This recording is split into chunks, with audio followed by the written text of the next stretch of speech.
Got north right clamp, south fox, H top, pass 38, top gun, BXP, sweat. Let's go. First punt today. And it's a big one. Wow! Salut à tous, comment allez-vous et bienvenue pour le 3e épisode de notre podcast, Le Punter. Alors aujourd'hui, début avril, c'est la saison de la draft, donc clairement on va parler de ce grand événement de la NFL. C'est un peu Noël pour tous les fans de NFL ce mois-ci. Et donc voilà, 3 semaines de la draft, on va commencer à se pencher sur les espoirs, les prospects les plus importants, les besoins des équipes et d'autres sujets aussi. Donc aujourd'hui, en tant que complément de mon article de cette semaine, on va se pencher sur 3 joueurs importants, les 3 meilleurs espoirs de la draft 2025. Ok? Alors, petit rappel, ce podcast est un complément de mon blog. Ok? Le blog, ça reste ma priorité, c'est mon bébé. Ok? Ce podcast, cette vidéo, si vous voulez, ce vlog, c'est un petit caprice, disons. Ok? Donc, si vous voulez avoir plus d'informations sur la draft, le foot US en général, lisez mes articles sur mon blog, ok? Et vous avez le lien de mon blog dans la description. Voilà. Donc, comme je disais avant, on va parler des 3 meilleurs espoirs de cette draft cette année. Comme chaque année, la draft est très différente d'une année à l'autre, ok? Elle ne se ressemble jamais. La saison dernière, la draft était remplie de quarterbacks et de offensive tackles, les plaqueurs offensifs, ok? Et si vous vous souvenez bien, 6 quarterbacks avaient été choisis dans les 12 premiers choix, ok? Cette année, aucun risque, ça n'arrivera pas, la cuvée de quarterbacks n'est simplement pas aussi bonne, mais toutefois, plusieurs quarterbacks pourraient être choisis dans les tout premiers choix, tout simplement pour la simple raison que ce poste est crucial. C'est le stratège, c'est le poste le plus important de ce sport. Donc, il est un peu normal que les quarterbacks soient surévalués et on va dire surdraftés. Ok? Donc voilà, aujourd'hui on va parler de 3 espoirs, donc 3 joueurs très importants et vous avez sans doute déjà entendu leurs noms et vous allez continuer à les entendre ce mois-ci et sûrement dans le futur. On va parler de Cam Ward, on va parler de Travis Hunter et on va parler de Abdul Carter. C'est parti. Et pour commencer, on va parler du plus mauvais de ces 3 joueurs, mais sans doute celui qui va changer le destin de sa franchise, c'est le quarterback Cam Ward. L'année dernière, il était au Miami Hurricanes, ok. Mais avant de parler de la saison dernière, parlons un petit peu on va dire de la trajectoire de ce joueur particulier. Ok? Donc déjà, il faut savoir qu'au lycée, là, c'est là où déjà ils sont recrutés d'abord. Au lycée, c'était un joueur quelconque. Et à la fin de son aventure au lycée, il n'a reçu aucune offre. D'accord? Déjà, il n'avait aucune étoile. Alors, les étoiles, en fait, c'est un système d'évaluation que les statistiques, en fait, que les universités donnent à chaque joueur. Ok, ça va de 0 étoile à 5 étoiles. 5 étoiles, comme vous pouvez imaginer, ce sont les meilleurs joueurs. Ok, Cam Ward, il avait 0 étoile, aucune offre. Une seule université se réveille, c'est l'université de Incarnate Word, une très petite université basée à San Antonio, au Texas, qui faisait une offre à Cam Ward, donc Cam Ward partait là-bas, d'accord? Incarnate Word, comme j'ai dit, une toute petite université, très modeste, et qui fait partie de la FCS. La FCS, c'est la 2e division de la NCAA, le football US universitaire. Ok, donc très très modeste. Là-bas, dans sa première année universitaire, en tant que freshman, il est tout simplement énorme, même si c'était une saison réduite, puisque c'était l'année 2020, l'année du Covid. Ok. À Incarnate Word, il va rester 2 saisons, et en 2 saisons, il va impressionner tout le monde. Il va lancer le ballon pour 7000 yards, 71 touchdowns, et gagner plusieurs prix individuels. Ok? Suite à ces 2 saisons, forcément, là, il se fait remarquer par une bonne université, l'université de Washington State. Ok? Donc, Washington State recrute Cam Ward, ok. Au passage, lui donne un petit peu d'argent avec le NIL, vous savez, Name, Image and Likeness, ce sont des contrats de sponsoring et des donations des donneurs, on va dire, de chaque université. Donc voilà, là, il continuait à jouer à un très bon niveau, d'accord. Et il restait là aussi 2 saisons, ok, 2 saisons avant de partir pour Miami, dont la saison dernière, pour son année de senior, sa dernière année universitaire, ok. Donc il partait chez les Miami Hurricanes via, là par contre, un sacré chèque de NIL, ok. Parce que il était très demandé là. Là, pour son année senior, par contre, il a eu la barre du choix. Bon, il choisissait Miami Hurricane, qui est un peu un géant endormi, ok? Les Miami Hurricanes, au début des années 2000, c'était peut-être la meilleure université, le meilleur programme universitaire en tant que, enfin, parlant de foot américain. Donc voilà, là, depuis 20 ans, par contre, c'est un peu le trou noir, quoi. Et il faut dire que sous son leadership, les Miami Hurricanes va être une équipe impressionnante et très très plaisante à voir la saison dernière. Ok, ils ont fait une très bonne saison avec la saison régulière 10 victoires et 2 défaites. Bon, c'est dommage parce qu'ils étaient sur 10 victoires consécutives, je crois, ou 9 victoires consécutives, et puis ils ont eu 2 défaites dans les 3 derniers matchs. Et suite à ces défaites, ils ont pas pu aller aux playoffs, en fait. Ils se sont pas qualifiés pour les playoffs. Ce qui est vraiment dommage parce qu'ils étaient vraiment impressionnants pendant les 3 quarts de la saison régulière. Ok. Donc Ward, qu'est-ce qu'il a de si particulier? Donc c'est ce qu'on appelle un quarterback gunslinger. Le gunslinger, en fait, c'est un quarterback qui est très bon dans la poche et qui est très bon dans le jeu de passe, en fait, que ce soit passe courte ou surtout passe longue. Ok. Donc on va dire qu'il a un canon à la place du bras, mais il est surtout très très très précis. Et aussi, il est assez athlétique et il est très bon à l'heure d'éviter les sacs, on va dire, ok. Il s'est fait pas saquer 70 fois comme Shedeur Sanders par exemple, ok. Et je parlais aussi de son sang-froid. Il a un sang-froid assez impressionnant parce que la saison dernière, même si les Miami Hurricanes ont gagné 10 matchs, à plusieurs reprises, ils étaient derrière au score et c'est vraiment dans les 4e quart-temps qu'ils ont fait, on va dire, des remontadas et qu'ils ont réussi à remporter des matchs. Donc ça, c'est vraiment grâce à Cam Ward, ok. Par contre, il a pas mal de détracteurs, ok, qui lui reprochent un peu sa nonchalance. Si vous le voyez jouer, c'est un joueur qui est assez, on va dire, nonchalant, qui a tendance à se la jouer un peu facile et qui aime bien improviser des fois, comme vous pouvez voir, ok. Donc, on va dire que même si c'est le premier choix de la draft et qu'il est titulaire d'entrée, ses coachs NFL, ils vont devoir mettre un peu d'ordre, on va dire, dans son jeu, gommer certaines erreurs et lui apprendre surtout à mieux contrôler le match et le rythme du match. Le deuxième joueur dont on va parler, c'est un joueur que j'adore, c'est Travis Hunter, ok? Travis Hunter, cornerback / receveur, et on va expliquer ça dans une seconde. Travis Hunter, c'est un joueur très dynamique et qui est unique. Son surnom, c'est l'unicorne. Pourquoi?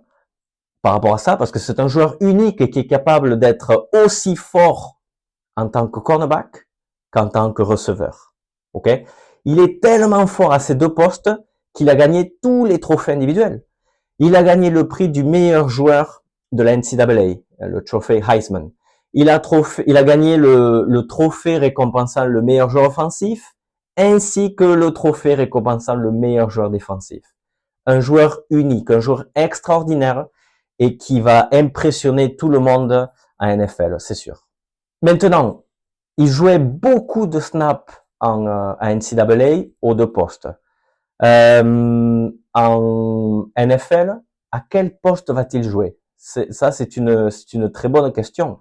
Ça semble très compliqué qu'il puisse jouer aux 2 postes et qu'il puisse jouer tous les snaps. Ok, le rythme est assez infernal malgré toutes les pauses. Et c'est surtout dans la préparation que ça semble très très très compliqué. Ok. Après, il faut savoir que son père spirituel, Deion Sanders, lui aussi, il était cornerback, une des légendes, un des tout meilleurs cornerbacks de la NFL pendant des années. Et il a joué plusieurs snaps en tant que receveur. Ok. Travis Hunter, c'est un peu différent. Ok, lui, il peut vraiment jouer des deux côtés sans aucun problème. Ok, lui-même, il a annoncé en pré-saison, pendant l'intersaison, que son idée c'était de jouer partout, de jouer receveur et jouer cornerback en même temps. Ok. Après, c'est son intention. Est-ce que c'est possible? Nous verrons bien. Je pense que ça dépendra de la franchise qui le draftera, ok, et selon les besoins de l'équipe, ok. Après, j'imagine que son clan, son agent, sa famille le verrait plutôt en tant que receveur. Pourquoi? Parce que dans 3-4 ans, lorsqu'il va renégocier son contrat, après son contrat rookie, c'est là où l'argent est. S'il veut devenir multimillionnaire, ça sera en tant que receveur, pas en tant que cornerback. Ok? Il a eu une trajectoire assez intéressante. Au lycée, c'était déjà une superstar, un des tout meilleurs, un joueur 5 étoiles, qui, avant la fin de son étape au lycée, signait un accord avec l'université de Florida State, les Seminoles. Ok. Par contre, il ne portera jamais leur couleur. Après avoir échangé des messages sur WhatsApp avec Shedeur Sanders, il décidait de rompre son accord avec Florida State et suivait Shedeur Sanders à Jacksonville State. Jacksonville State, c'est qui? C'est une minuscule université qui joue dans la Conference USA, une des plus petites conférences de la FBS, de la première division de la NCAA. Il suivait Shedeur Sanders là-bas, il suivait surtout la famille Sanders, il suivait Deion Sanders, qui devenait alors entraîneur de Jacksonville State, ok, et qui devenait un peu, on va dire, le père adoptif et surtout le père spirituel de Travis Hunter. À tel point qu'après une petite saison à Jacksonville State, la famille Sanders, Deion, le père, Shedeur, le fils, et Travis Hunter, tous les trois partaient à Colorado, chez les Buffaloes, ok? Et c'est là où Hunter, il jouait les 2 dernières saisons, et c'est là où il impressionnait tout le monde, ok? Il impressionnait par rapport à quoi? Ben, surtout ses qualités, pas seulement le fait qu'il joue des 2 côtés du ballon, on va dire, mais c'est surtout, c'est un joueur qui est très rapide, qui est explosif, qui est très discipliné, qui est très fort au marquage individuel, aussi en zone, et qui a une très très bonne capacité d'anticipation. Comme cornerback, on peut pas dire qu'il ait des stats énormissimes, mais il y a une raison derrière ça. C'est-à-dire que il était tellement craint qu'en fait, le quarterback, il lançait jamais le ballon dans sa zone. Jamais. C'est pour ça qu'il n'a pas des stats énormissimes d'interception, de plaquage, de fumble. Voilà, c'est pour ça, quoi. Après, de l'autre côté du ballon, en tant que receveur, il est extrêmement habile, il est explosif aussi, il est très bon dans le slot, il peut jouer en profondeur aussi, il sait se démarquer très vite, il a des mains très solides. D'ailleurs, à son combine hier, il a fait que des tracés, il n'a pas du tout, il a fait aucun atelier de cornerback, il a fait que les ateliers de receveur pour Shedeur Sanders. Il a montré sa vitesse, son explosivité, sa capacité à se démarquer et ses mains très très très solides. Reste à savoir s'il pourra jouer des 2 côtés du ballon parce qu'au niveau endurance, ça va être très compliqué. Et comme j'ai dit, au niveau préparation, c'est impossible. C'est impossible. À NFL, il faut savoir que voilà, ça marche par groupe, les entraînements et les préparations de match. Ok, même la pré-saison. Donc, c'est impossible pour lui d'être en même temps aux entraînements des receveurs ou de l'unité offensive et être aux entraînements des cornerbacks ou de l'unité défensive. En même temps, c'est impossible. Pour les réunions, c'est pareil. Étudier les 2 cahiers de jeu, le cahier de jeu de l'attaque et le cahier de jeu de la défense, c'est impossible. C'est trop de combinaisons, de stratégies à étudier, c'est impossible. Donc voilà, c'est pour ça que je pense que surtout lors de son année rookie, il faudra qu'il fasse un choix, ou lui ou ses coachs, avec lui, il feront un choix pour voir là où il pourrait être exploité le mieux, quoi. Mais j'imagine quand même qu'il jouera quelques snaps des 2 côtés du ballon. Je le vois plutôt comme receveur. Et après, j'imagine que il pourrait jouer toutefois en cornerback certains snaps parce que c'est plus, on va dire, c'est plus difficile d'étudier le cahier de jeu offensif que le cahier de jeu défensif. Donc c'est pour ça que je le vois plutôt receveur, quoi. Et le 3e joueur de qui on va parler, c'est à mon avis, le meilleur joueur de cette QV, c'est le edge, le defensive end, Abdul Carter de Penn State. Abdul Carter, c'est un joueur fantastique, un joueur électrique qui joue avec une intensité unique. Ok? Le désormais ancien joueur de Penn State, surnommé les Nittany Lions, il joue, et excusez-moi pour le jeu de mots, il joue comme un lion. Ok? Il donne tout. Ok?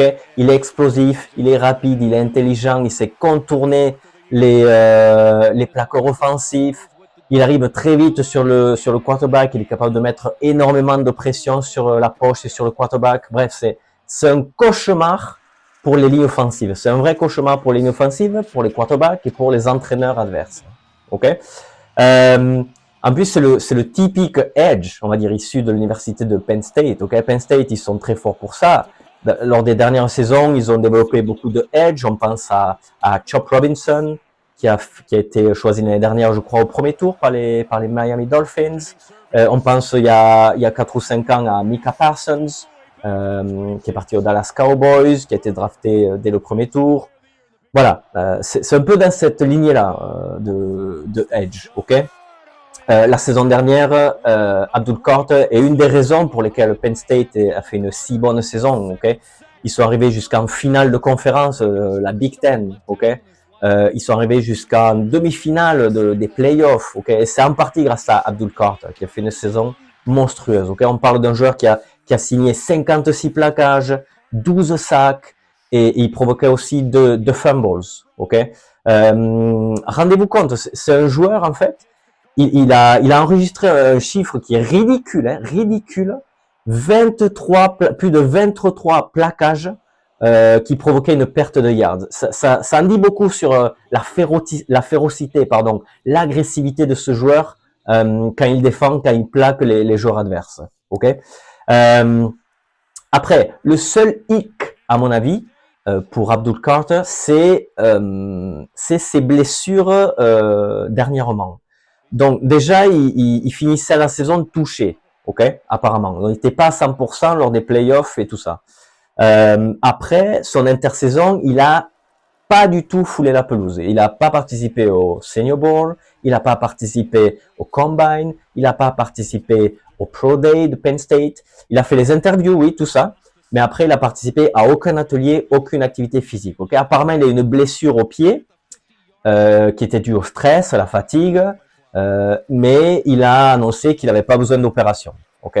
Et là, il y a la semaine dernière ou il y a 10 jours, il annonçait qu'il n'allait pas participer aux ateliers du Pro Day de son université à cause d'une blessure ou d'une douleur à l'épaule. Donc là, on va pas dire que les recruteurs, les franchises tirent la sonnette d'alarme, mais quand même, pour un edge, être blessé à l'épaule, sachant tout le nombre de tacles, le nombre de plaquages, le nombre de coups qu'un edge doit donner, ça peut être inquiétant, ok. Et si jamais il devait se faire opérer, son stock, sa valeur en amont de la draft, elle perdrait beaucoup, quoi. Et à mon avis, il sortirait du premier tour. C'est pour ça qu'à mon avis, il va attendre la draft avant d'annoncer peut-être le besoin d'être opéré ou un traitement préventif. Enfin, bref, je sais pas. C'est le seul hic que je le vois, ok? S'il est à 100% ou proche de 100%, ce mec va être une superstar pour n'importe quelle franchise qui le choisit, ok? Et moi, je le vois dans le top 3, top 4. Je ne vois pas être pris plus bas que ça.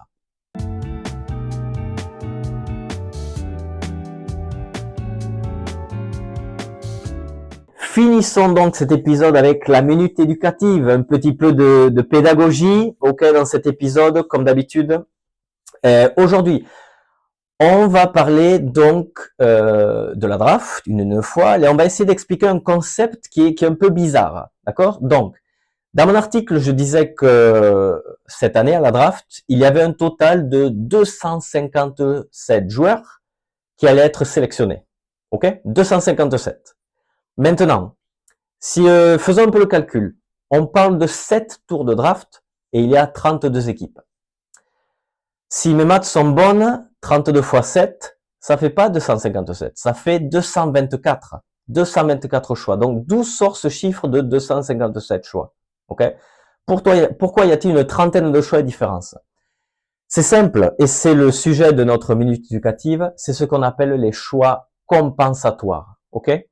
Donc les choix compensatoires, qu'est-ce que c'est? En fait, ce sont des choix extra, des choix supplémentaires qui sont donnés à certaines équipes selon certains critères. Ok? Quels sont les critères? Comment obtenir des choix compensatoires? En fait, c'est par rapport aux joueurs libres. Ok? Par rapport aux joueurs qui finissent leur contrat et qui partent dans une autre franchise. Ok? On parle pas des joueurs qui sont licenciés ou coupés. D'accord? On parle des joueurs qui épuisent leur contrat et qui signent dans une autre franchise. Okay? Donc là déjà, l'équipe qui laisse partir le joueur libre peut prétendre un choix compensatoire. Ok?